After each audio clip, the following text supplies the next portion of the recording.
최근 한국 예능이 또 넷플릭스 효자 프로그램으로 떠오르며 전 세계를 충격에 빠뜨리고 있습니다. 넷플릭스는 지난 17일 흑백 요리사 1회에서 사회를 공개했습니다. 공개와 동시에 한국 콘텐츠 1위로 직행한 이 프로그램은 바로 글로벌 차트에서도 정상에 오르는 기염을 토했는데요. 그동안 넷플릭스의 한국 드라마나 영화가 공개되면 자동으로 1위가 되는 건 당연한 일이었지만 예능까지 이런 인기를 얻으니 더욱 놀랍기만 합니다. 그런데 이 흑백 요리사가 단순한 요리 경연을 넘어 한국의 평범한 일상생활까지 공개되면서 전 세계에 큰 충격을 주고 있다는데요.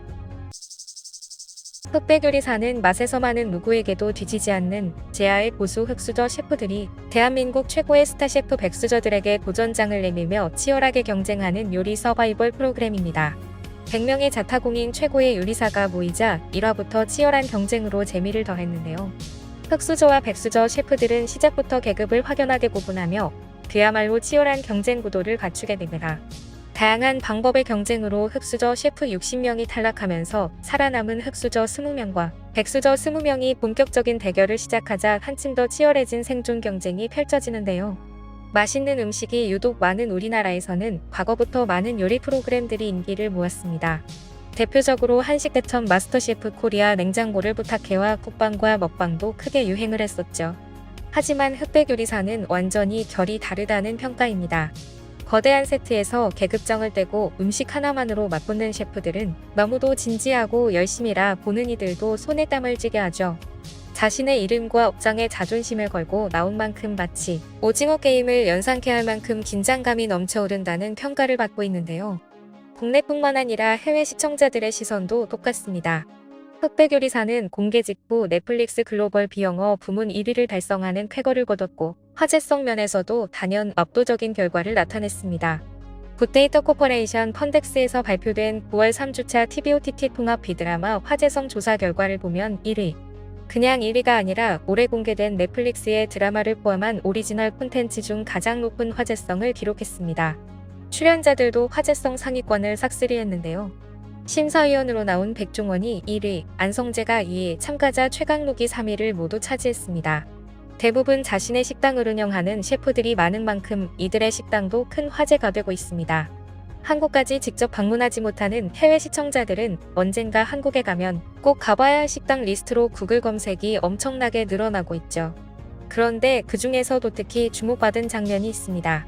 인터넷에서 사진으로만 접하던 한국 급식의 실제 모습이 방송에서 드러난 순간이었습니다. 1라운드는 80명의 셰프가 겨루는 흑수저 결정전이었는데요. 80명 중 대부분이 이미 이름난 식당을 운영하는 요리사였고 급식대가라는 이름으로 출전한 이미영은 전직 초등학교 급식 조리사였습니다. 가장 자신 있는 요리 한 가지를 완성하라는 미션을 받고 급식대가는 실제 학교 급식처럼 스테인레스 식판에 알배추 겉절이와 쌈, 쌈장, 멸치 고추장 볶음, 육개장, 매실청으로 만든 소스 등 평범한 급식 메뉴를 담아냈죠. 미슐랭 3스타 셰프 심사위원 안성재는 오늘 급식 메뉴는 뭔가요라며 머스레를 들며 맛을 봅니다. 조용히 밥과 반찬을 자꾸 집어먹더니 하나마다 맛이 맛깔나고 모든 사람의 입맛에 맞는 음식을 한다는 게 어려운데 특히 깐깐한 어린이들의 입맛을 맞추는 게 보통 어려운 일이 아니다. 내가 초딩 입맛인데 와 맛있다라며 계속 먹게 됐다. 어렸을 때 추억이 떠오른 것 같았다. 이민을 가기 전에 급식을 먹은 기억이 있는데 그 맛을 아직까지 잊지 못했다. 약간 뭉클했다. 너무 감동이었다라며 감탄을 쏟아냈습니다. 안성재는 이전 다른 참가자의 심사를 보는 동안 잘 만들어진 요리를 한 입 겨우 먹고도 채소의 익힘 정도나 간을 가지고 엄격한 심사를 해왔기에 급식 식판에 대한 그의 평가는 놀라움을 안겼는데요. 이를 보던 해외 시청자들 역시 함께 군침을 흘리며 제발 한국 학교 급식을 먹어보고 싶다고 난리가 났습니다. 와우, 이게 정말 학교 급식이라고요? 미국 급식과는 차원이 다르네요. 식판이 깊게 나뉜 것도 신기하고 모든 반찬이 다 맛있어 보여요. 스테인레스도 위생을 생각한 거겠죠. 저도 한국 학교에 다니고 싶어요. 이렇게 다양한 반찬을 매일 먹을 수 있다니 부럽습니다. 건강에도 좋을 것 같아요. 한국 학생들은 정말 행운이네요. 이런 급식을 먹으면서 공부할 수 있다니.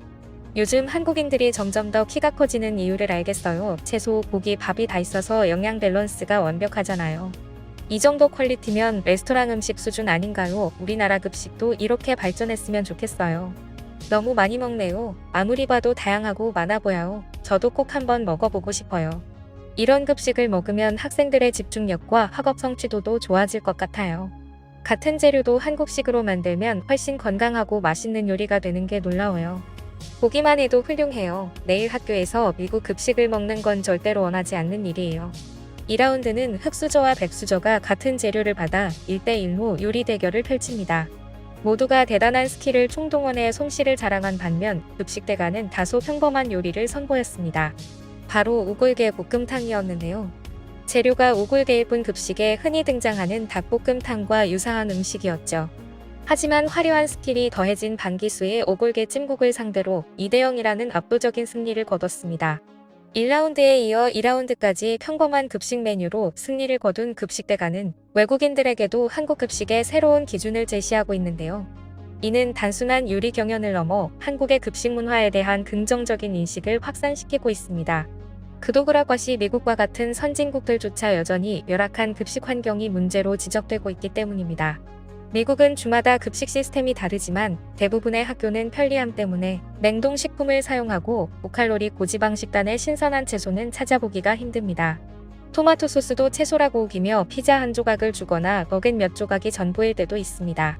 이처럼 이번 흑백 요리사를 통해 한국의 학교 급식이 또 한 번 세계적으로 주목을 받게 되었는데요. 다양한 반찬과 영양균형 잡힌 메뉴로 구성된 한국의 급식은 외국인들의 찬사를 받고 있습니다. 급식대가 이미영 조리사는 최근 은퇴하던 날까지 평생을 급식실에서 일했습니다. 평소에 돈을 조리실 무사보다 1시간 먼저 출근했다고 하는데요. 그녀는 마지막 출근일에도 가장 먼저 급식실에 도착해 불을 켜고 재료를 준비합니다. 이 학교의 교직원들은 밥 먹으러 학교에 온다. 항상 감사하게도 다 먹었다. 진정성 있는 요리사. 배식하면서 항상 밝게 웃어주신다. 너무 맛있다라며 입을 모아 칭찬을 아끼지 않았습니다. 그리고 유독 손이 많이 가는 한식을 아이들을 위해 정성껏 요리하는 모습은 많은 이들에게 감동을 주었습니다. 그리고 아이들을 위해 요리하는 이 행복한 일은 결코 나에게 고된 일이 아니다라는 말은 전 세계 시청자들의 마음을 울렸습니다. 이 프로그램의 성공으로 전 세계 레스토랑에서는 한식을 재해석한 메뉴들이 등장하고 있습니다. 뉴욕의 퓨전 레스토랑에서 현대적으로 해석된 비빔밥과 김치찌개가 인기를 얻고 있고, 유럽의 브런치 카페에서는 불고기 팬케이크가 줄 서서 먹을 만큼 핫하다고 하니 흑백 요리사는 단순한 요리 프로그램을 넘어 한국의 음식 문화와 정체성을 세계에 알리는 중요한 플랫폼이 되고 있습니다. 앞으로도 한국 음식 문화가 세계적으로 더욱 인정받을 것으로 기대하며 오늘 내용은 여기서 마치겠습니다. 지금까지 꿀튜브였습니다. 오늘 영상이 도움되셨다면 구독과 좋아요 부탁드리고요. 앞으로도 꿀튜브 채널에 많은 관심 부탁드립니다. 감사합니다.